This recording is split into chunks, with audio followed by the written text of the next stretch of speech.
আমি যদি নামাজ পড়ি, দাঁড়াচ্ছি আমি আলহামদুলিল্লাহ আলহামদ রহমান রহিম মালিক ইয়াউমিদ্দিন ইয়াকা, মানে মনে হচ্ছে কেউ আমাকে দৌড়াচ্ছে, আমি তাড়াতাড়ি যাইতে পারলে জানবাসি। আল্লাহ সুবহানাহু ওয়া তাআলার কি নামাজের জন্য কোনো ঠেকা পড়েছে? কোনো ঠেকা আছে? প্রতিদিন প্রতি রাকাত নামাজের মধ্যে আমাদের বিবেক জেগে ওঠা উচিত। আমি যে তাসবিহ পড়তেছি রুকুতে, তাসবিহ সিজদাতে, সুবহান রাব্বিল আযীম, সুবহান রাব্বিল আযীম, সুবহান রাব্বিল আযীম, সামি আল্লাহু লিমান হামিদা, আল্লাহু আকবার। আল্লাহ ঠেকা পড়ছে নামাজ দেখে? আরে আল্লাহ তো আল্লাহ। দুনিয়ার প্রেসিডেন্ট, প্রধানমন্ত্রীর কাছে, কোনো পদস্থ ব্যক্তির কাছে, আপনি আপনার উপরস্থ অফিসারের কাছে, বসের কাছে আপনি যান, আপনি হুলস্থুল করেন, হুলস্থুল করে বলেন স্যার এই জিনিসটা দরকার, এটা হয়েছে, বলবে তোমার কেউ দৌড়াচ্ছে, তুমি যাও সুস্থ হয়ে তারপর আসো। কেউ আপনার এটাকে ভালোভাবে নিবে না। তো আপনি কিভাবে আশা করেন যে আল্লাহ রাব্বুল আলামিন নামাজ ভালোভাবে নিবেন? আল্লাহ রাব্বুল আলামিনের কাছে সন্তোষজনকভাবে যেতে চাই, তো মাকসাদটা রাখতে হবে যে আমি ফেরেশতার সে ওয়েলকাম আশা করি যে ওয়েলকাম জান্নাতি মানুষ পাবে।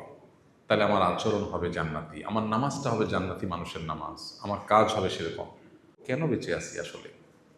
একটা জিনিস চাইলাম, পাইলাম, বা পাইলাম না, তো এইটা তো আমার কোনো কিছু আসে যায় না। আমার মাকসাদের দিকে আমি কতটা অগ্রসর হতে পারি। তো একটা কাজের কথা আমরা বলবো আজকে ইনশাআল্লাহ, সেটা হলো সালাত। জিন্দেগির মাকসাদ যদি জান্নাত হয়, আল্লাহকে সন্তুষ্ট করা হয়, তাহলে তার সবচেয়ে বড় মাধ্যম হলো ইমানের পর নামাজ। ইমানের পর সালাতের চাইতে বড় কোনো মাধ্যম নাই আমাদের জিন্দেগির ওই যে মাকসাদ, সেটাকে অ্যাচিভ করার জন্য। ওই যে মাকসাদ জান্নাতে যাওয়া, সেটা অর্জন করার জন্য সালাতের চাইতে পাওয়ারফুল কোনো মাধ্যম আর নাই। আমরা এখানে যারা আছি নিশ্চয়ই সবাই আমরা আলহামদুলিল্লাহ ৫ ওয়াক্ত নামাজ পড়ার চেষ্টা করি, কিন্তু এই নামাজটা হয় বেশিরভাগ ক্ষেত্রে দায় সারা নামাজ। এই নামাজটা হয় কোনো রকম পড়তে হয় তাই পড়া, দায় মুক্তির নামাজ। আমাদের নামাজ হলো মূলত কিসের নামাজ ভাই? দায় মুক্তির নামাজ। আসলে কি নামাজটা দায় মুক্তির জিনিস? নামাজটা কি দায় মুক্তির হওয়ার কথা ছিল? আল্লাহ সুবহানাহু ওয়া তাআলা কোরআনে কারীমে সূরা মুমিনুনের প্রথম কয়েকটা আয়াতের শুরুতেই বলেছেন, ক্বাদ আফলাহাল মুমিনুন আল্লাযীনা হুম ফি সালাতিহিম খাশিউন। যে ঈমানদাররা সফল হবে। এই যে আমরা সাকসেস কি সাকসেস না সেটা নিয়ে আলোচনা করছিলাম এতক্ষণ। যে ঈমানদাররা সফল হবে তাদের বৈশিষ্ট্য কি? তারা কয়েকটা কাজ করবে। এর ভিতরে ১ নম্বর হলো আল্লাযীনা হুম ফি সালাতিহিম খাশিউন, যাদের সালাতের মধ্যে খুশু থাকবে। আর শেষে এসে আল্লাহ বলেছেন, উলাইকা হুমুল ওয়ারিসুন আল্লাযীনা ইয়ারিসুনাল ফিরদাউসা হুম ফিহা খালিদুন। এই মানুষগুলো যাদের ইমানদার হিসেবে যারা সাকসেস, আল্লাহ বলছেন সফল, সেই সফল মানুষের পরিণতি হলো তারাই হলো জান্নাতুল ফেরদাউসের ওয়ারিস। জান্নাতুল ফেরদাউসের ওয়ারিস হতে হলে আল্লাহ বলছেন যে কাজগুলো করতে হবে, ভিতরে প্রথম কাজ হলো, ১ নম্বরের কাজ হলো সালাতের মধ্যে কি থাকতে হবে? খুশু থাকতে হবে। সালাতের ২টা দিক, একটা খুশু আর একটা খুজু। খুশুটা হলো সালাতের ভেতর, মনোযোগটা, ভেতরের সাইডটা, আর খুজুটা হলো সালাতের বাহিরের সাইডটা, অর্থাৎ ধীরস্থিরতা, কাজগুলো সব পারফেক্টলি করা, সুন্নাহ অনুযায়ী করা।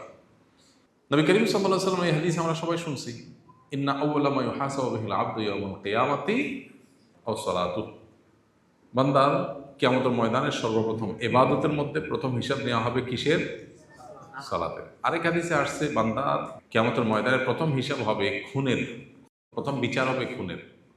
এই ২ হাদিসের মধ্যে তাতবিক বা সমন্বয় হলো, বিচারের ক্ষেত্রে পারস্পরিক হক পাওনার বিচারের ক্ষেত্রে শুরু করবেন আল্লাহ তাআলা খুনের বিচার দিয়া, অন্যগুলো সব পরে। আর সার্বিকভাবে হিসাব গ্রহণ শুরু হবে কি দিয়া? নামাজ দিয়া। ফাইন সালুহাত ফাকাদ আফলাহা ওয়া আনজাহ।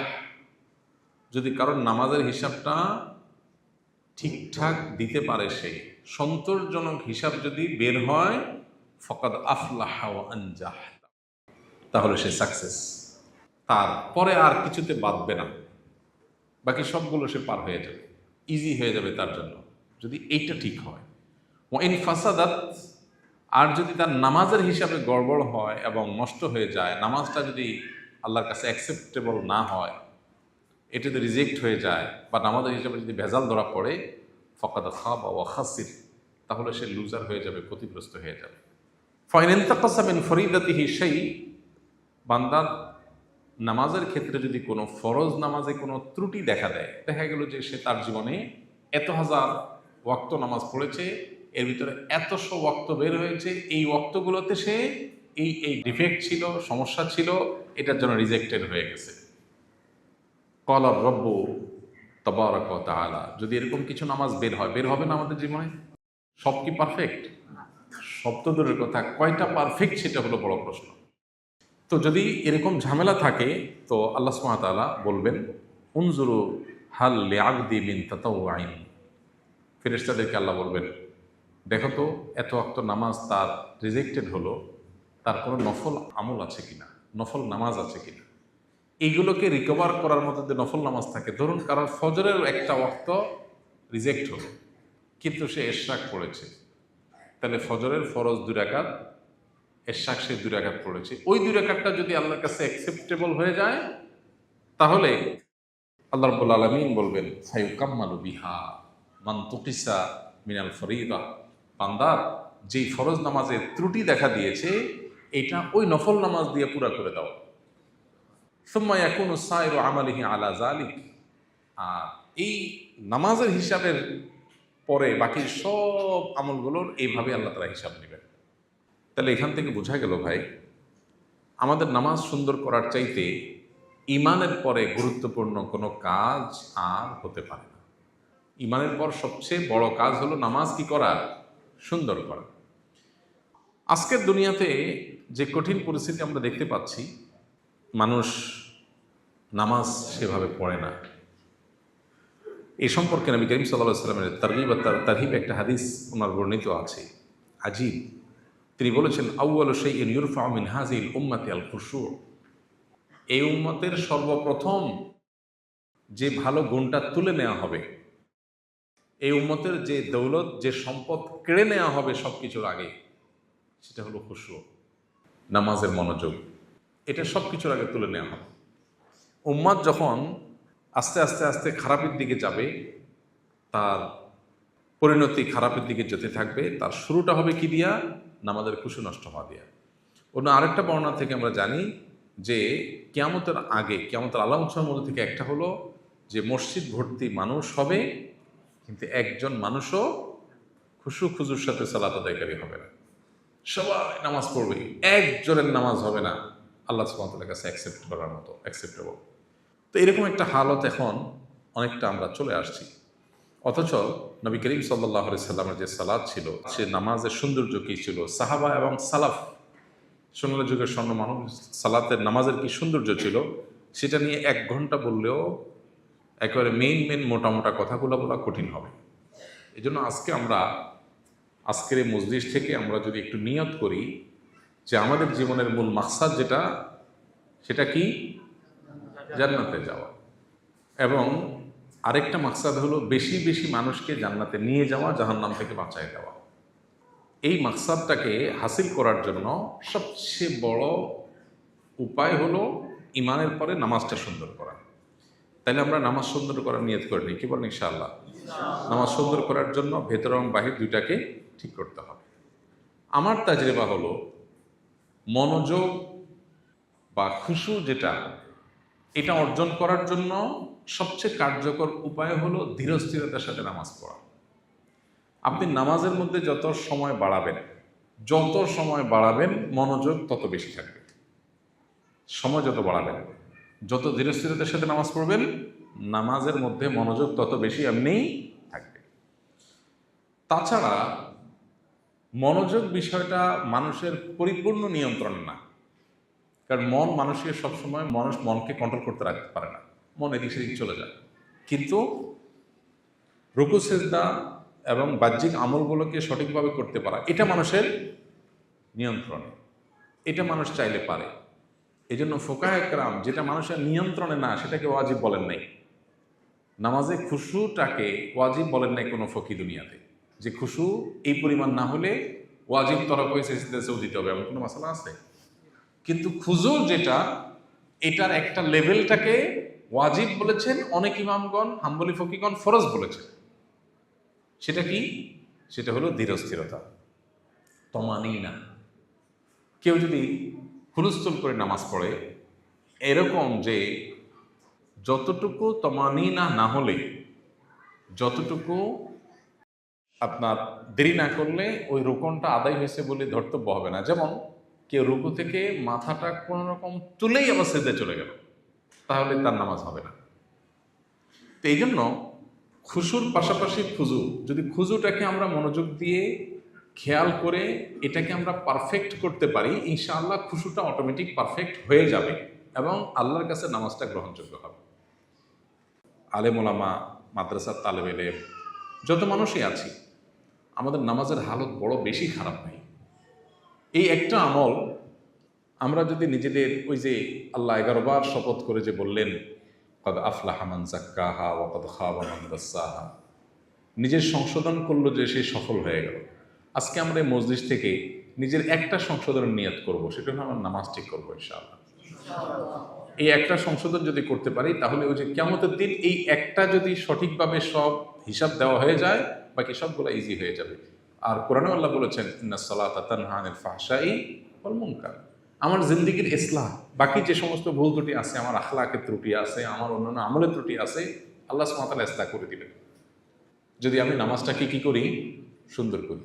যার নামাজ যত সুন্দর তিনি তত বড় মুত্তাকি, যার নামাজ যত অসুন্দর তিনি তত ছোট মুত্তাকি। আমাদের তাকওয়ার প্যারামিটার হলো আমাদের নামাজ। এজন্য ভাই, আমরা যদি টার্গেট করি, আমরা যারা নিজেরা জান্নাতে যেতে চাই, অন্য ভাই বোনদেরকে জান্নাতে নিয়ে যেতে চাই, আমাদের বোনরা যারা আসছেন, মাকসাদ হবে আমি জান্নাতে যেতে চাই, বেশি বেশি আল্লাহর বান্দীদেরকে জান্নাতে নিয়ে যেতে চাই। ভাইদের মাকসাদ হবে একই, যে আমরা বেশি বেশি জান্নাতে যেতে চাই আর বেশি বেশি মানুষকে নিয়ে জান্নাতে যেতে চাই। তাহলে আল্লাহ আমাকে ওই জান্নাতীদের সওয়াবটাও দিবেন, আমার অ্যাওয়ার্ড পাবো। তাদের জন্য সবচেয়ে বড় সিলেবাস এবং প্রথম সিলেবাস হলো আমাদের সালাদটা সুন্দর করা। আমি নিয়ত করতেছি, আপনারাও নিয়ত করেন এবং আল্লাহর কাছে, আল্লাহর ঘরে বসে দোয়াও করি, আল্লাহ আপনি আমাদের সালাদকে এমন করে দেন যে সালাত আপনি সন্তুষ্ট হয়ে যাবেন। এমন সালাত আপনি আমাদেরকে পড়ার তৌফিক দান করেন যে সালাত আমাদের কাছে উপভোগ্য হবে, এটা আমাদের কাছে বোঝা হবে না, শেষ করতে পারলে বাঁচি, তাড়াতাড়ি করে পড়ি, এটা যেন না হয়। আমি একবার যখন দারুল রশিদ মাদ্রাসায় পড়াই 2004-05 সনের দিকে সম্ভবত, আমার যে মসজিদে আমি নামাজ পড়াইতাম মণিপুরে, ওখানে আব্দুল হাই পাড়াপুরি রহমতুল্লাহ আলাই, হাফিজুর রহমতুল্লাহ আলাইয়ের জামাই, ওনার সাথে গাড়িতে পাশাপাশি বসে এক জায়গা থেকে আরেক জায়গায় যাচ্ছিলাম। তো খুব নেক মানুষ ছিলেন, খুব নেক মানুষ। আব্দুল হাই পাড়াপুরি রহমতুল্লাহ আলাইকে কেউ যদি দেখে থাকে, ওনার সাহচর্য যদি কেউ পেয়ে থাকে, সে বুঝবে যে কি মানুষ ছিলেন, আজীব মানুষ ছিলেন, আজীব মানুষ। এরকম আমলি, এরকম মানে দেখলে দিল সাক্ষ্য দেয় যে জান্নাতি মানুষ, দিল সাক্ষ্য, ভেতর থেকে মনে হয় যে জান্নাতি মানুষ, এরকম মানুষ। তো ওনার বাড়ি ছিল মুসলিম বাজার, মিরপুরে। মাঝে মধ্যে ওইদিকে যাওয়া হতো আমার, খেয়াল করতাম যাওয়ার সময়, বাড়ির সামনে দিয়ে যাওয়ার সময় দেখতাম যে গেটের সামনে মুসলিম বাজার যেখানে বাড়ি ওনার, ওখানে আশপাশে সব ঢাকার একেবারে জমজমাট বিল্ডিং সবগুলো চারপাশে। ওনার একটা ছোট্ট টিনশেড একটা ঘর, আর সবাই ওখানে সুন্দর সুন্দর লোহার গেট, আশপাশে সব বাড়ির। আর ওনার বাড়ির সামনে আমার যতটুকু মনে পড়ে, একটা ওই যে ছালার বস্তা আছে, যে ছালার বস্তা মাঝখান থেকে কেটে ওইটাকে ঝুলে দিছে, ওইটাই ওনার গেট, ওইটা সরাই ঢুকতেন। তো আমি গাড়িতে ওনার পাশে বসা, আমি দেখলাম, খেয়াল করলাম একটা জিনিস, সেটা হলো উনি সকাল সন্ধ্যার আজকারগুলো পড়তেছেন গাড়িতে, আমি পাশে বসা। তো আমি একটু মনোযোগ দিলাম, উনি পড়তেছেন, যেহেতু মহব্বত করি, আমাকে খুব স্নেহ করতেন, অনেক আদর করতেন। তো উনি যখন পড়তেছেন, আমি খেয়াল করলাম যে সূরা ইখলাস, সূরা ফালাক, সূরা নাস, এগুলো অথবা আয়াতুল কুরসি, এরকম কিছু একটা পড়তেছেন, কিন্তু সেটা খুব ধীরে ধীরে। কীরকম, আমি যদি এখন ওটা নকল করি, তো ব্যাপারটা এরকম ছিল, আউযু বিল্লাহি মিনাশ শাইতানির রাজিম, বিসমিল্লাহির রহমান। তিনি কিন্তু আস্তে আস্তে পড়তেছেন, আমাকে শোনায় না, উনি আস্তে আস্তে বিড়বিড় করে পড়তেছে, কিন্তু আমি মনোযোগ দিয়ে খেয়াল করতেছি। বিসমিল্লাহির রহমানির রহিম, কুল হুয়াল্লাহু আহাদ, আল্লাহুস সামাদ, লাম ইয়ালিদ ওয়া লাম ইউলাদ ওয়া লাম ইয়াকুল লাহু কুফুয়ান আহাদ। বিসমিল্লাহির রহমানির রহিম। আমি তখন চিন্তা করলাম, আমি তো এভাবে পড়ি না, আমিও তো সকাল সন্ধ্যা দোয়া পড়ি, বাট আমি কিভাবে পড়ি? বিসমিল্লাহির রহমানির রহিম। কুল হুয়াল্লাহু আহাদ আল্লাহুস সামাদ লাম ইয়ালিদ ওয়ালাম ইউলাদ ওয়ালাম ইয়াকুল লাহু কুফুওয়ান আহাদ। বিসমিল্লাহির রহমানির রহিম। কুল হুয়াল্লাহু আহাদ আল্লাহুস সামাদ লাম ইয়ালিদ ওয়ালাম ইউলাদ ওয়ালাম ইয়াকুল লাহু কুফুওয়ান আহাদ। আমি তো হেফজখানার পোলাপানের মতো পড়ি। তখন আমার বিবেক খুলে গেল, তাই তো, এটাই তো পড়ার তরিকা হওয়ার কথা। আমি যদি নামাজ পড়ি, দাঁড়াচ্ছি আমি আলহামদুলিল্লাহ আলহামদুর রহমান রহিম মালিক ইয়াউমিদ্দিন ইয়াকা, মানে মনে হচ্ছে কেউ আমাকে দৌড়াচ্ছে, আমি তাড়াতাড়ি যাইতে পারলে জানবাসি। আল্লাহ সুবহানাহু ওয়া তাআলার কি নামাজের জন্য কোনো ঠেকা পড়েছে? কোনো ঠেকা আছে? প্রতিদিন প্রতি রাকাত নামাজের মধ্যে আমাদের বিবেক জেগে ওঠা উচিত। আমি যে তাসবিহ পড়তেছি রুকুতে, তাসবিহ সিজদাতে, সুবহান রাব্বিল আযীম, সুবহান রাব্বিল আযীম, সুবহান রাব্বিল আযীম, সামিআল্লাহু লিমান হামিদা, আল্লাহু আকবার। আল্লাহ ঠেকা পড়ছে নামাজ দেখে? আরে আল্লাহ তো আল্লাহ। দুনিয়ার প্রেসিডেন্ট, প্রধানমন্ত্রীর কাছে, কোনো পদস্থ ব্যক্তির কাছে, আপনি আপনার উপরস্থ অফিসারের কাছে, বসের কাছে আপনি যান, আপনি হুলস্থুল করেন, হুলস্থুল করে বলেন স্যার এই জিনিসটা দরকার, ওটাই হয়েছে, বলবে তোমার কেউ দৌড়াচ্ছে, তুমি যাও সুস্থ হয়ে তারপর আসো। কেউ আপনার এটাকে ভালোভাবে নিবে না। তো আপনি কিভাবে আশা করেন যে আল্লাহ রাব্বুল আলামিন নামাজ ভালোভাবে নিবেন? নামাজ যে মুখের উপরে ছুঁড়ে ফেলে দেওয়া হচ্ছে না প্রত্যেকটা ওয়াক্ত, প্রতিটা রাকাত, সেটা কিভাবে নিশ্চিত হই আমরা? এই জন্য ভাই, জীবনের যদি একটা লক্ষ্য থাকে, আমার ঢাকা একটা ফ্ল্যাট হোক, বাড়ি হোক, গাড়ি হোক, এগুলো আমাদের শখ স্বপ্ন থাকতে পারে। যদি আমাদের কোনো শখ স্বপ্ন থাকে, জান্নাতি মানুষ, জান্নাত প্রত্যাশী মানুষ হিসাবে, তাহলে আমাদের জীবনে একটা টার্গেট অ্যাচিভ করা উচিত, সেটা হলো আমাদের নামাজ আমি সবচেয়ে সুন্দর করব। শয়তান এক একদিন এক একটা দিবে, আজকে মিটিং আছে নামাজের পরে, কালকে জরুরি কাজ আছে, হ্যাঁ অমুক দিন গাড়ির টাইম যাবে, বিমানের টাইম যাবে, আরেকজন অপেক্ষা করবে। জীবনটা এরকম যে শয়তান দেখবেন নামাজের পরেই সব ইম্পর্টেন্ট জিনিসগুলো রাখবে। আপনি তাড়াতাড়ি শেষ না করলে এটা করতে পারবেন না, তো কম্প্রোমাইজ করবেন, ঠিক আছে আজকে যেহেতু নামাজের পরে মিটিং আছে, টাইম কম, এই জন্য হুলস্থুল করে নামাজ পড়ে চলে যাবো না। নবী আলাইহিস সালামের দোয়াগুলোর মধ্যে থেকে একটা ছিল, আল্লাহুম্মা ইন্নী আসআলুকাল জান্নাতা ওয়া মা ক্বাররাবা ইলাইহা মিন কাওলিন আও আমাল। আল্লাহ আপনার কাছে জান্নাত চাই, পাশাপাশি এটাও চাই যে আমল আমাকে জান্নাতের দিকে নিয়ে যাবে, যে আমলটা জান্নাতের দিকে নিয়ে যাবে সে আমলটাও চাই। তো জান্নাতের দিকে নিয়ে যাবে সবচেয়ে বেশি কোন জিনিসটায়, মানে সব জান্নাতে যাওয়ার পথে সবচেয়ে বড়, জান্নাতের পথে সবচেয়ে সহজ উপায় করবে নামাজ, এবং নামাজ না হলে তার জান্নাতে যাওয়ার স্বপ্ন একেবারেই অবান্তর। আর নামাজকে সুন্দর করার জন্য দুইটা দিক, একটা হলো বাহির সুন্দর করা, একটা হলো ভেতর সুন্দর করা। তো আমরা বাহির সুন্দর করা দিয়ে আগে শুরু করব, অর্থাৎ আমার আরকান, নামাজের প্রত্যেকটা আমল, তাসবিহ, তেলাওয়াত খুব মহব্বতের সাথে হবে, খুব ধীরে ধীরে হবে, তাড়াহুড়া করে করব না। তাসবিহগুলো হবে মহব্বতের সাথে, সুবহান রাব্বিয়াল আযীম, সুবহান রাব্বিয়াল আযীম, অর্থ বুঝে বুঝে ধীরে ধীরে। নবী করিম সাল্লাল্লাহু আলাইহি সাল্লামের নামাজের ধীরস্থিরতা এবং সালাফের নামাজের ধীরস্থিরতার কয়েকটা বর্ণনা আমরা আজকে বলবো ইনশাআল্লাহ, আমাদের উৎসাহের জন্য। তার আগে এক ব্যক্তির তাড়াহুড়ো নামাজ নিয়ে নবী করিম সাল্লাল্লাহু আলাইহি সাল্লাম তাকে ফেরত দেওয়ার বিষয়টা আমরা অনেকেই শুনছি, হাদিসটা খুব প্রসিদ্ধ একটা হাদিস। সেটা হলো যে এক ব্যক্তি, তিনি মসজিদে নববীতে ঢুকলেন, নামাজ পড়লেন, নামাজ পড়ে নবীজিকে এসে সালাম দিলেন। নবী রাসূলুল্লাহ সাল্লাম সালামের জবাব দিয়ে বললেন, ইরজি ফাসাল্লি ফাইন্নাকা লাম তুসাল্লি, যাও আবার নামাজ পড়ো, তোমার নামাজ হয় নাই। সে আল্লাহর বান্দা আবার যে নামাজ পড়লেন, পড়ে এসে আবার সালাম দিলেন। নবীজি তাকে আবার বললেন একই কথা, ইরজি ফাসাল্লি ফাইন্নাকা লাম তুসাল্লি। এভাবে তিনবার যখন তাকে ফেরত পাঠাইছেন, চতুর্থবার যখন একই জিনিস হয়েছে, তখন তিনি বললেন, হে আল্লাহ রাসূল, আমি তো এর চেয়ে সুন্দর নামাজ জানি না। তখন নবী করিম সাল্লাল্লাহু আলাইহি ওয়াসাল্লাম তাকে বললেন যে তাহলে শুনো তুমি কিভাবে নামাজ পড়বা। তখন তিনি তাকে বললেন, তুমি দাঁড়াবা, দাঁড়ায় সূরা পড়বা, সূরা মেলাবা, এরপরে রুকুতে যাবা, রুকুতে যেয়ে হাত্তা তাতমাইন্না রাকিআন, স্থির হওয়া পর্যন্ত অপেক্ষা করবে, এরপর রুকু থেকে উঠে আবার তুমি দাঁড়াবে, দাঁড়ানোর পরে একবারে টান টান সোজা হয়ে ইতমিনানের সাথে, এতেদালের সাথে তুমি যখন দাঁড়াবে সে পর্যন্ত অপেক্ষা করবে, তারপরে সিজদা যাবে। আবার সিজদা থেকে উঠে সোজা হয়ে এইভাবে বসে পুরা স্থিরভাবে অপেক্ষা করবে, তারপরে আবার সিজদা যাবে। তো এখান থেকে ওলামায়ে কেরাম, সারা দুনিয়াতে ওলামায়ে কেরাম একমত যে এতটুকু স্থিরতা, যে অন্তত একটা তাসবিহ পরিমাণ আপনাকে সময় দিতে হবে, সেটুকু অপেক্ষা করা ওয়াজিব। এটুকু যদি না হয় তাহলে ওয়াজিব তরক হবে, নামাজ হবে না। সাহাবা ইকরামের মধ্যে নামাজের কি সৌন্দর্য ছিল, তার আগে নবীজির সম্পর্কে বলি। নবী করিম সাল্লাল্লাহু আলাইহি সাল্লামের নামাজ সম্পর্কে আমরা সবাই জানি, বুখারী মুসলিমে আমাদের আয়েশা বর্ণিত একটা হাদিস আছে। তিনি বলেছেন যে নবী আল্লাহ সাল্লাল্লাহু আলাইহি সাল্লাম কানা ইয়াকুমু মিনাল লাইল, তিনি রাতের নামাজ বিশেষ করে যেগুলো পড়তেন, তাহাজ্জুদ, তারাবি, এগুলো এমনভাবে পড়তেন, এত দীর্ঘ নামাজ পড়তেন যে তাতাফাত্তারা কাদামাহু, তার না দোনো পা ফুলে যেত। আচ্ছা, আমি একটা কথা প্রায় বলি যে নামাজ পড়তে পড়তে পা ফুলে যাওয়া, এটা কি আমাদের জীবনে কখনো হয়েছে?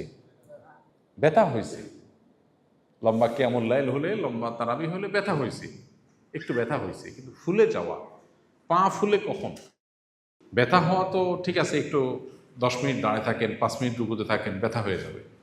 ফুলে যাওয়ার জন্য ঘন্টাকে ঘন্টা দাঁড়ায় থাকতে হয়, ঘন্টাকে ঘন্টা রুকুতে থাকলে তখন ফুলে যেতে পারে, তো সহজ না ফুলে যাওয়া।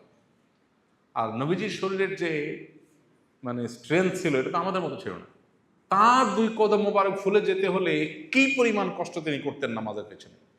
মা আয়েশা তখন তাকে বললেন, ফাকালাত আয়েশাতু লিমা তাসনাউ হাযা ইয়া রাসূলুল্লাহ, হে আল্লাহর রাসূল, আপনি কেন এটা করেন, এত কষ্ট কেন করেন? ওয়াকাদ গাফারাল্লাহু লাকা মা তাকাদ্দামা মিন যামবিকা ওয়া মা তাআখারা, আল্লাহ তো আপনার পূর্বের পরের সব গুনাহ মাফই করে দিয়েছেন, এরপরে এত কষ্ট আপনি কেন করেন? তখন নবীজি বললেন, আফালা উহিব্বু আন আকুনা আবদান শাকুরা, আমি কি চাইবো না আল্লাহর কৃতজ্ঞ বান্দা হতে? আল্লাহ আমাকে মাফ করে দিয়েছে, সেজন্য আমি আল্লাহর কৃতজ্ঞতা আদায় করবো না? বদর যুদ্ধের সাহাবী যারা ছিলেন, সহিহ বুখারী হাদিস অনুযায়ী নবী করিম সাল্লাল্লাহু আলাইহি ওয়াসাল্লাম বলেছেন, আল্লাহ তাআলা হাদিসে কুদসিতে বলেন, ই'মালু মা শি'তুম ক্বাদ গাফারাল্লাহু লাকুম। বদরি সাহাবীদেরকে আল্লাহ বলেছেন কি, ই'মালু মা শি'তুম ক্বাদ গাফারাল্লাহু লাকুম। সুবহানাল্লাহ, মানে কি? তোমরা যারা বদর যুদ্ধে অংশগ্রহণ করেছিলা, তোমরা যা খুশি করো, আল্লাহ তোমাদের মাফ করে দিয়েছে। আমরা হলে বলতাম, তাহলে তো আর ফজর নামাজ নিয়ে আর পেরেশানি নেই, কি কষ্ট, যাক সবাই নামাজে যাক, আমি বদরে যেহেতু শরীক হয়েছি, পড়লে পড়লাম, কোনোদিন না পড়লাম। 313 জনের ভিতরে একজন সাহাবীর ব্যাপারে এই জিনিসটা কেউ দেখাতে পারবে না যে এই হাদিস শোনার পর কোন একটা নফল আমলের মধ্যে কোনো ঘাটতি হয়েছে। এরা বলে ইবাদত। আর আমাদের হলো কত রকমের ছাড় নেওয়া যাবে, কত রকমের। তো নামাজ ছিল এরকম নবীজির। আম্মা জান আয়েশা বলেছেন, লা তাসআল আন হুসনিহিন্না ওয়া তুলিহিন্না, আর বলো না সে নামাজের সৌন্দর্য, সে দৈর্ঘ্য। এই বিষয়টা আজকে বলার উদ্দেশ্য হলো, আমরা এখানে অনেক ওলামা একরাম আছি, দাওরা পড়ুয়া মানুষ আছি, হাফেজ মানুষ আছি, কামেল ফাজেল করা মানুষ আছি। আমরা নিজেদেরকে মনে করি আমরা আলেম, নিজেদেরকে মনে করি আমরা দায়ী। আমাদের নামাজগুলো সুন্দর না, আমাদের নামাজগুলো সুন্দর না। হাজার হাজার মানুষের দিকে তাকালে একটা সুন্দর নামাজ পড়নেওয়ালা মানুষ চোখে পড়ে না। নামাজ দেখে দিল গাওয়া দেয় না, সাক্ষ্য দেয় না যে নামাজটা সুন্দর। এই জন্য ভাই, আমরা যারা দাওয়াতের কাজ করতে আগ্রহী, দাওয়াত সুন্নাহর দাওয়াতের কাজ করতে আগ্রহী হয়েছি, আমাদের ফাউন্ডেশন, মাদ্রাসা, স্কিলের, মেধাবীর আমাদের ভাইয়েরা যারাই আগ্রহী হয়েছি, অথবা এর বাইরে যে ভাইয়েরা আছে, আমাদের বোনরা যারা আছেন, মেয়েদের মধ্যে দাওয়াতি কাজ করনেওয়ালা মানুষ নাই, আমাদের স্ত্রীদেরকে, বোনদেরকে আমরা দাওয়াতের কাজের জন্য তৈরি করবো ইনশাআল্লাহ। বড় দুর্ভিক্ষ চলতেছে এখানে, পুরুষদের যাও একটু আছে, মা বোনদের দাওয়াতি কাজের কোনো উপায় নেই। এর জন্য আমাদের বোনদের প্রস্তুত হতে হবে। আর প্রস্তুতির অংশ হিসাবে, আমাদের প্রস্তুতির অংশ হিসাবে সবচেয়ে বড়, ঈমানের পরে সবচেয়ে বড় কাজ হলো আমাদের নামাজটা সুন্দর করতে হবে। চেষ্টা করবো তো আমরা ইনশাআল্লাহ। আমরা এখানে ইনশাআল্লাহ আবার বসবো আল্লাহ তৌফিক দিলে, এবং আমরা শুধু বসা না, আমরা ইনশাআল্লাহ রাত্রি যাপন করবো মাঝে মধ্যে। বৃহস্পতিবারের সন্ধ্যা চলে আসবো, রাতে এখানে খাবো ইনশাআল্লাহ। রাতে এখানে থেকে ফজর পড়ে আধা ঘন্টা 1 ঘন্টা আমল করে তারপর আমরা বাসা যাবো ইনশাআল্লাহ। কারা কারা তৈরি আছেন হাত তোলেন। আল্লাহ তাআলা আমাদেরকে তৌফিক দান করুন। তো আমরা ইনশাআল্লাহ রাত্রি যাপনও করবো, এটা পার্ট অফ ইসলাহুন নফস। ওই যে কদ আফলাহা মান যাক্কাহা, নিজেকে একটা পরিবেশের মধ্যে আনবো, মুযাকারার মধ্যে আনবো। ওয়াযাক্কির ফাইন্না যিকরা তানফাউল মুমিনিনের উপর আমল করব, যাতে করে আমার একটু কাজে লাগে, আমার একটু আলোচনাটা কাজে লাগে, সেজন্য আমরা আসবো। তো এটার জন্য প্রথম সবক হলো নামাজ সুন্দর করার সবক। আমরা যারা দাওয়াতের কাজ করতে চাই, আমাদের টার্গেট হবে প্রথম কাজ, আমি জান্নাত, আমার লাইফের টার্গেট হলো নিজে জান্নাতে যাওয়া আর বেশি থেকে বেশি মানুষকে সাথে নিয়ে কিয়ামতের দিন যখন আপনি জান্নাতে যাবেন, আপনার মাধ্যমে যারা জান্নাতি হয়েছে সেই মানুষগুলোকে সাথে নিয়ে যখন আপনি জান্নাতে যাবেন, কত বড় খুশির ব্যাপার হবে। তো সেই জিনিসটা যদি আমরা চাই, প্রথম সবক হলো নামাজ সুন্দর করা। নামাজ সুন্দর করার আগে আর কোনো সবক নাই, এর চেয়ে বড় কোনো কাজ নাই, এর চেয়ে ইম্পর্টেন্ট কোনো বিষয় নাই। আমি যদি আমার বসের কাছে বকা শোনা লাগে শুনবো, আমি আমার উস্তাদের কাছে দুটা ধমক খাওয়া লাগে খাবো, চাকরিতে আমার একটু অসুবিধা হবে, বাট নামাজের সৌন্দর্যে কোনো ছাড় হবে না। চেষ্টা করা যাবে না ইনশাআল্লাহ? আমরা মুসাবাকা করব যে আমার নামাজ সবার শেষে শেষ হবে, সবার আগে শুরু হবে, সবার শেষে শেষ হবে, খুব ধীরে স্থিরতার সাথে হবে। উঠে গেছে ওই যে কিয়ামতের আলামত, আউয়ালু শাইইন ইরফাউ মিন হাযিহিল উম্মতি আল খুশু' হাত্তা লা তারা ফিহা খাশিআ। নবী বলেছেন এমন ভাবে খুশু উঠে যাবে দুনিয়া থেকে, একজনও পাবা না খুশুওয়ালা।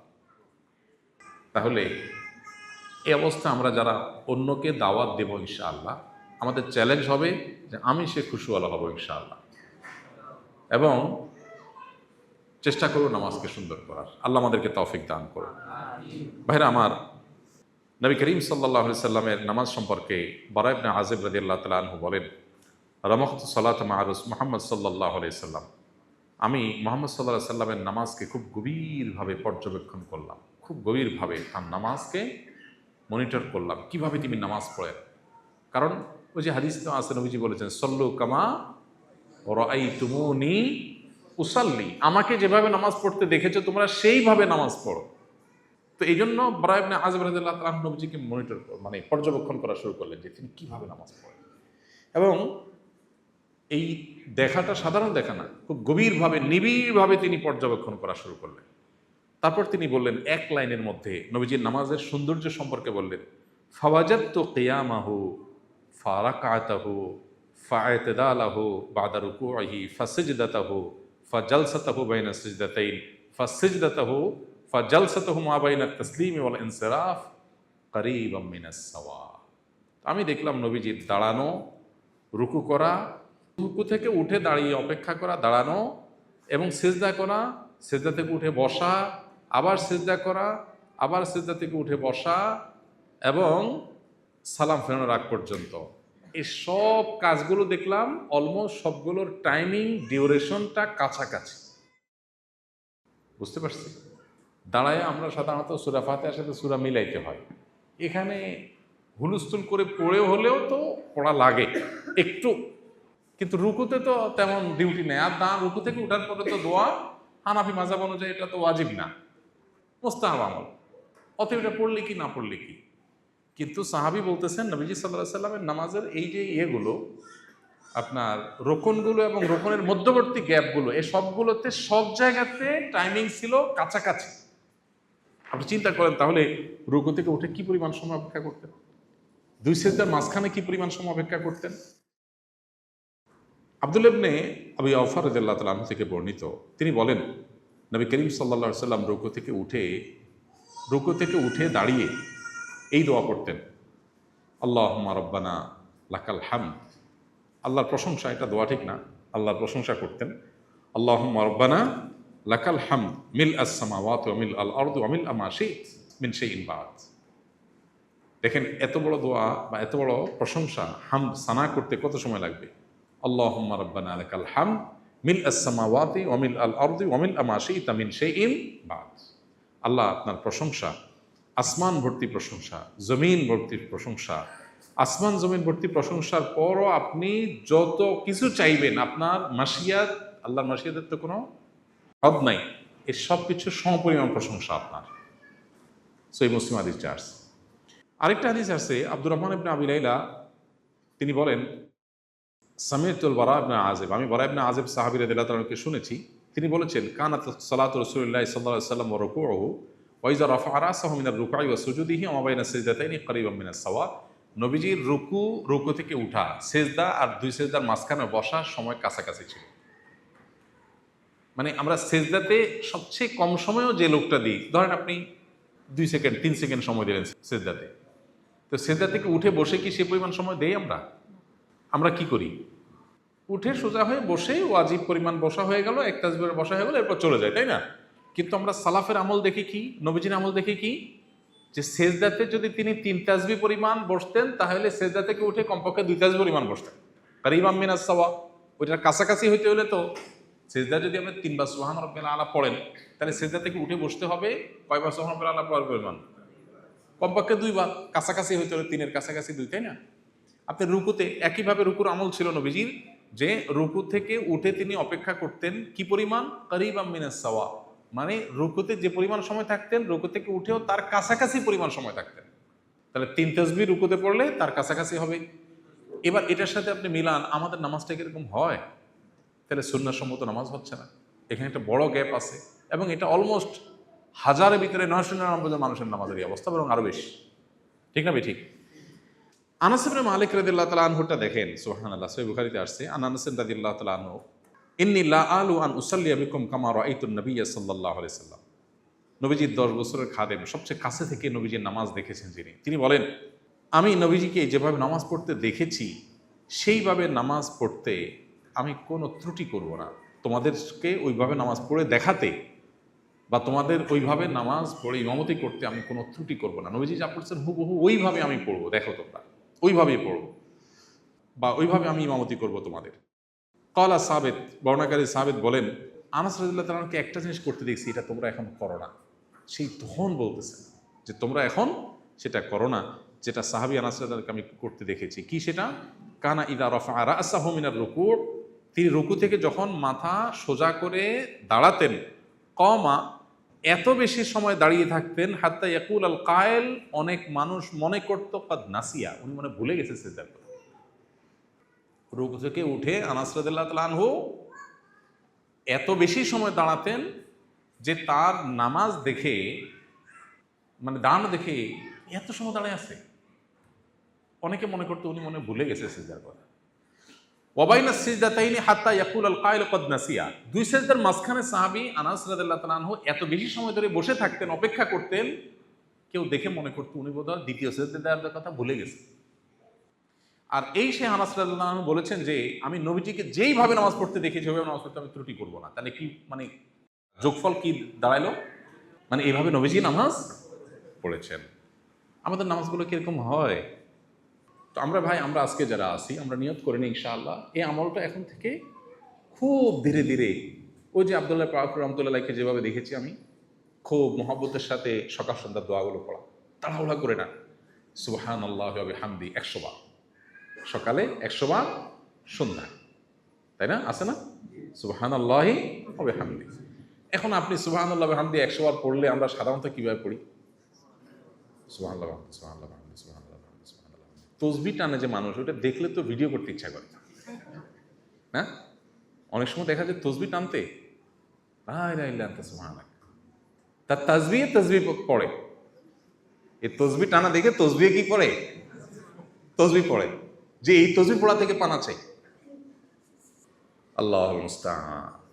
ভাইরা আমার, ওই যে কদাফ রহমান জাক্কাহা, ইসলাহ একদিনে হয় না, রাতারাতি মানুষ ফেরেশতা হয়ে যায় না, একটা একটা করে ধরতে হয়। আমরা আজকের মজলিস থেকেই, এটাকে মাজলিসুস সুন্নাহ বলি আমরা, এই সুন্নাতের মজলিস থেকে আজকে আমরা নবীজির নামাজটা নিয়ে যাব, আজকে থেকে প্র্যাকটিস করব, শয়তান ভুলাই দিবে, পরেরটাতে আবার করব, চেষ্টা করা যাবে না ইনশাআল্লাহ? শয়তান যদি ফরজ নামাজে ভুলাই দেয় তো কি করবেন? 4 রাকাত যোহর পড়লাম, নবীজির মতো পড়লাম না, শয়তান ভুলে দিয়েছে অন্য কথা, তাহলে এটার জন্য নিজেকে নিজের শাস্তি দিব। কি শাস্তি? ফরজ নামাজ শেষ, 4 রাকাত নফল পড়ব। দেখবেন পরের দিন জোহরের সময় শয়তানি মনে করে দিচ্ছে যে ভিক্ষা থাক কুত্তা টাকাই, নফল পড়ে সব আরো বেড়ে যাবে, বাবা তুমি ফরজে নিয়ে ভালো করে পড়া, তাও ভালো। আমি আমার ইসলাহের জন্য মাঝে মধ্যে এটা করি, আপনাদেরকে বলার উদ্দেশ্য এটা। মাঝে মধ্যে টয়লেটে ঢুকে গেলাম, খুব হুলস্থুল, মাথায় অনেক চিন্তা আছে, এর মধ্যে ঢুকে গেছে, দোয়া পড়তে মনে নাই, ডান বাম খেয়াল করতে মনে নাই, তো আমি পট করে আবার বের হয়ে যাই। যত জোরে টয়লেটে বের হোক আবার বের হয়ে যাই, বের হয়ে আবার সুন্দর করে দোয়া পড়ে খুব ইহতেমামের সাথে। দোয়া কি? আল্লাহুম্মা ইন্নী আউযু বিকা মিনাল খাবায়েস। না না, এই হুলস্থুল চলবে না। আল্লাহুম্মা ইন্নী আউযু বিকা মিনাল খুবুসি ওয়াল খাবায়েস, খুব মহব্বতের সাথে দোয়া আল্লাহর কাছে চাইতেছেন। এরপরে আপনি আবার ঢুকেন। কয়েকবার এরকম করেন যে ভুল হয়ে গেছে, আবার ব্যাক করেন। তাহলে দেখবেন আর জীবনে এরকম হবে না। আমার ছাত্র জীবনে এক বাড়িতে লজিং ছিলাম, আমার এক ওস্তাদ উনিও লজিং ছিলেন। তো লজিং বাড়ি থেকে খানা আসছে হুজুরের, আমি ওই বাড়িতে ছিলাম না, আমি আরেক বাড়িতে। ওই বাড়ি থেকে আমি হুজুরের এখানে এসে হুজুরের সাথে অপেক্ষা করে মাদ্রাসায় যেতাম। খুব শফিক ওস্তাদ ছিলেন আমার, বড় শফিক ওস্তাদ। তো হুজুর খানা আসছে আর হুজুর খাইতে বসছেন, আমার ডাক দিয়েছেন আসো। সাধারণত ডাকলেই কি ওস্তাদ ডাকলে কি মানুষ যায়? না না না জোরে আমি খাবো না। আসলে তো ছোট মানুষ, তখন আমি অনেক ছোট, পিচ্ছি, মানে একেবারে পিচ্ছি, মানে বিছানা পেশাব করা আমার হালা কাছাকাছি। তো না না হুজুর খাবো না। আবার ডাকছেন, আরে আসো, এত সুন্দর সুন্দর খানা, তুমি ছোট মানুষ দেখছো, তোমার তো ইচ্ছা করে নিশ্চয়ই, আসো। না না হুজুর আপনি খাবো খাবো খাবো। ওটা দাম বাড়াইলাম। এরপরে আবার একটু জোর যখন করছে তখন আর লোভ সামলাতে না পারে চলে গেল। এবার গেছি আর আমার মনে আছে হুজুর বললেন না তুমি হাত দিবা না এখানে, তুমি না বলছো খাবা না, তুমি যে কথা বলছো কথার উপরে থাকবা। তুমি 2বার বলছো খাবা না, তাহলে এখন কেন খাবা না? তুমি খাবা না, তুমি বসো, আমি খাচ্ছি, তুমি দেখো শুধু। এবার দেওয়ার পরে আমি লজ্জায় লাল হয়ে গেলাম। চাল্লারে ইচ্ছে বিদ্যুতি, মাটি তুই ফাঁক, আমি ঢুকে যাই, এটা কি কথা? হাত দিয়ে আগায় বসছি, আমার বলতেছে না সরব, তুমি হাত দিবা না। পরে আমাকে ওস্তাদ বললেন না এবার খাও, তোমাকে এই যে বাধাটা দিলাম, এই বাধাটা দিছি এই জন্য যাতে জীবনে কখনো আর দাম না বাড়াও, এটা যেন তোমার মনে থাকে, এই জন্য তোমাকে আমি বাধা দিছি, তোমার না খাওয়ার জন্য বলি নাই, এখন খাও। পরে আমি খাইছি, কিন্তু খানা কি আর ঢুকে? বহুত কষ্টে ঢুকছে, কিন্তু আমার শিক্ষা হয়ে গেছে জীবনের তরে। এই কথা এই জন্য বললাম, যখন কোনো নামাজ খুশু খুশু নষ্ট হবে, নবীজির মতো রুকু থেকে উঠে দাঁড়াতে ভুলে যাবো, দুই সিজদার মাঝখানে ভুলে যাবো, শয়তানে বলবো ঠিক আছে তুই আমার ভুলাইছস, ওমা আনসানি হইল্লা শয়তান, ভুলাই কে? শয়তানে। তুই ভুলাইছস আমারে, ঠিক আছে যা দেখ আমি কি করি দেখ। এবার যত কাজ থাকুক, ফরজ নামাজ শেষ, এবার 2 রাকাত নফল নামাজ পড়বো সুন্দর করি, তাহলে ওইটার ক্ষতিপূরণ হয়ে গেল। আব্দুল্লাহ ইবনে আবি ওয়াফা রাদিয়াল্লাহু তাআলা আনহু রুকু থেকে উঠার পর আপনার আল্লাহুম্মা রাব্বানা লাকাল হামদু মিলআস সামাওয়াতি ওয়া মিলআল আরদ ওয়া মিলআ মা শি'তা মিন শাইইন বা'দ। আমরা রুকু থেকে উঠে তো একটাই জানি, হামদান কাসীরান তাইয়িবান মুবারাকান ফি। তাহলে এটা আমরা শেখার চেষ্টা করব ইনশাআল্লাহ, ঠিক আছে না? যায়েদ ইবনে ওয়াহাব তিনি বলেন, হুযায়ফা ইবনে ইয়ামান রাদিয়াল্লাহু তাআলা আনহু এক ব্যক্তিকে দেখলেন যে তার রুকু সিজদা ঠিকঠাক করতেছে না, তাড়াহুড়া করতেছে রুকু সিজদায়। নামাজ শেষ করার পর লোকটাকে উনি ডাকলেন, ডেকে বললেন যে তুমি এই রকম নামাজ কতদিন পড়তেছ? তো বললো 40 বছর যাবত। 40 বছর। তখন তিনি বললেন লাউমুত্তা মুক্তা আলা গায়রি সুন্নতি মুহাম্মদ সাল্লাল্লাহু আলাইহি সাল্লাম, তুমি এই নামাজ নিয়ে যদি মৃত্যু হয় তোমার, তো মনে রাখবা মুহাম্মদ সাল্লাল্লাহু আলাইহি সাল্লামের সুন্নতের উপর তোমার মৃত্যু হলো না। তাহলে আমাদের অন্যতম লক্ষ্য থাকবে যে আমরা নবীজির মতো নামাজ পড়ার চেষ্টা করা যাবে না ইনশাআল্লাহ? আব্দুল্লাহ ইবনে মুসলিম বলেন, সাঈদ ইবনে জুবায়ের যখন নামাজে দাঁড়াতেন, সাঈদ ইবনে জুবায়ের রাহিমাহুল্লাহ যখন নামাজে দাঁড়াতেন, তখন মনে হতো যেন তিনি একটা খুঁটি যেটা গেড়ে রাখা হয়েছে, জাস্ট একটা খুঁটির মতো দাঁড়ায় থাকতেন, এত লম্বা সময় নামাজ পড়তেন। ওই যে নবীজির এক নামাজে কথা সহিহ মুসলিমে বর্ণিত হয়েছে, এক সাহাবী বলেছেন যে তিনি নামাজে দাঁড়ালেন, সূরা বাকারা ধরছেন। এটা রাতের নামাজ, তাহাজ্জুদের, ফরজ নামাজের না, আবার তাহাজ্জুদে, তারাবিতে সূরা বাকারা ধরছেন। বাকারার পরে সাহাবী চিন্তা করছেন যে তো লম্বা, তো চিন্তা করছেন ঠিক আছে 100 আয়াত মনে নবীজি আজকে পড়বেন, বুঝছি। 100 আয়াত যখন ক্রস করে চলে গেছে, তখন সাহাবী চিন্তা করছে হায় হায়, তাহলে মনে হয় পুরো বাকারাই শেষ করবে। ঠিক আছে, কি আর করা, 300-র কাছাকাছি আয়াত, 100 যখন হয়ে গেছে বাকারা, সাহাবী অপেক্ষা আছেন। এবার দেখে বাকারা শেষ হয়েছে আর দেখছে যে আলে ইমরান ধরছে। চিন্তা করছে হায় হায়, এটাও শেষ করবে মনে হয়। শেষ করছেন, এটা শেষ করার পরে দেখছে সূরা নিসা ধরছে। 3 সূরা এক নামাজে, চিন্তা করা যায়। আল্লাহু আকবার। কয় ঘন্টা লাগবে বলেন? কয় ঘন্টা লাগতে পারে? মিনিমাম 3 ঘন্টা হওয়ার কথা না, 4 ঘন্টা লাগার কথা কমপক্ষে। মানে নবীজি তো আমাদের মতো হুলস্থুল পড়তেন না, আমরা যদি ওইটা হিসাব করি তাহলে মিনিমাম 4 ঘন্টা, একটা রাত কেটে যাওয়া। তো এই যে সালাফের নামাজ দেখি আমরা, আল্লাহু আকবার, যে খুঁটির মতো দাঁড়িয়ে থাকতেন। এক সালাফের নামাজের কথা আছে, ইমাম ইবনে কাসির রাহমাতুল্লাহ বলেন, আবু ইবনে জুবাইর রাদিয়াল্লাহু তাআলা আনহুর জীবনী আলোচনা করতে গিয়ে তিনি বলেন, তিনি কখনো কখনো সারা রাত দাঁড়িয়ে কিয়াম করতেন, এমনকি সকাল হয়ে যেত, আর কখনো সারা রাত রুকুতে কাটিয়ে দিতেন, এমনকি সকাল হয়ে যেত। এক রুকুতে এক রাত শেষ।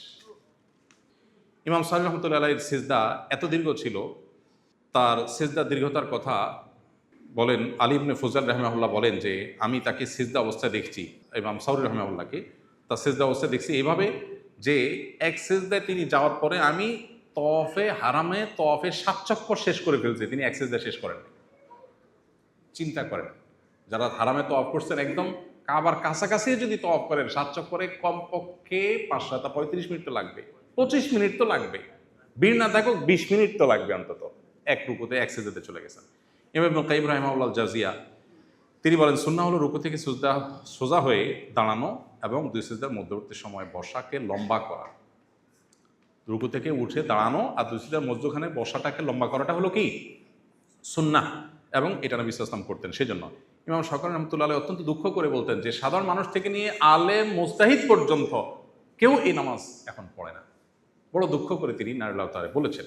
তো আমরা ভাই আজকের এই মজলিস থেকে নিয়ত করবো তো ইনশাআল্লাহ। মোল্লা আলী কারীম রাহমাতুল্লাহ আলাইহি বলেন সুম্মা আলাম আন্না আকসারান নাসি তারাকু আল কওমা ওয়াল জালসা ফাদলান আনিত তামানিনা ফাইন্নাহা সারাত কাশ-শারিআতিল মানসুখা হাত্তা ইউসাম্মিল আম্মা ফাইলুহা মিন আরবাবির রিয়াই ওয়াস সুমআ। মোল্লা আলী কারীম রাহমাতুল্লাহ বলতেছেন যে দাঁড়ানো, লম্বা রুকু করা, লম্বা সিজদা করা এমনভাবে দুনিয়া থেকে বিদায় হয়ে গেছে। সেই আমলে মোল্লা আলী কারীম রাহমাতুল্লাহর সময় কয়শো বছর আগের কথা, সেই আমলে তিনি বলে গেছেন যে এমনভাবে এগুলো বিদায় হয়ে গেছে, এখন কেউ যদি এরকম লম্বা নামাজ পড়ে বলবে রিয়া করতেছে। আমরা আজকের এই মজলিস থেকে দুটা জিনিস নিয়ে যাব ইনশাআল্লাহ। নাম্বার 1, জিন্দেগির মাকসাদ, নিজে জান্নাতে যাওয়া, বেশি মানুষকে জান্নাতে। আমরা ফাউন্ডেশনের মাদ্রাসা স্কুলের যে ভাইরা আছি, আমাদের টার্গেট থাকবে আমাদের সহকর্মী ভাইদেরকে জান্নাতে নেওয়ার পথে কাজ করা, দাওয়াত দেওয়া, তাকে নামাজি বানানো, তার নামাজটা সুন্দর করা, তার ইসলাহ করা। আর এগুলোর জন্য নিজের ইসলাহ করতে হবে। ফুটবল দেয়ালে মারলে নিজের দিকে আসে। আমি যখন মানুষকে দাওয়াত দিতে যাব তার আগে আমার নিজেকে আমল করতে হবে না? তাইলে আমলের মধ্যে আমরা একটা আমলকে আজকে টার্গেট বানাই যে আমাদের নামাজটা সবচেয়ে সুন্দর হবে, ধীরস্থিরতার সাথে, খুশুখুজুর সাথে। চেষ্টা করা যাবে তো ইনশাআল্লাহ। আর একটা এডিশনাল জিনিস, এটা সবসময়ের জন্য করবে, চলো যে আমরা খেদমতে খালক এর মধ্যে থাকবো। আহাব্বুন নাস ইলাল্লাহি আনফাহুম লিন-নাস, আল্লাহর কাছে সবচেয়ে প্রিয় মানুষ যে আল্লাহর কাছে মানুষের জন্য সবচেয়ে বেশি উপকারী হয়। তো সবচেয়ে বেশি উপকারী হওয়ার জন্য কি করতে হবে? মানুষের খেদমতের যত রাস্তা আছে করতে হবে। আমি যেখানে থাকি, যেইখানে থাকি, যে অফিসে থাকি, আমার কেউ খেদমত করবে আশা করবো না, আমি করবো ইনশাআল্লাহ। ঠিক আছে না? সবার আগে আমি যে কাজ করব, এতে অহংকার চূর্ণ হবে, তাওয়াজু আসবে, এবং যেই কোনো কাজ সবার আগে আমি করবো। আমি আশা করবো না কেউ করবে, আমি করবো ইনশাআল্লাহ সবার জন্য। তাহলে জীবনের মাকসাদ ঠিক রেখে নিজে জান্নাতে যাওয়া, অন্যদেরকে জান্নাতে নিয়ে যাওয়া, এই জন্য দাওয়াতি কাজ করার জন্য নিজেদেরকে প্রস্তুত করব। আর প্রস্তুতির অংশ হিসাবে আমাদের নামাজটা সুন্দর করব। আল্লাহ আমাদেরকে তৌফিক দান করুন। আস-সুন্নাহ ফাউন্ডেশন, উম্মার স্বার্থে সুন্নাহর সাথে।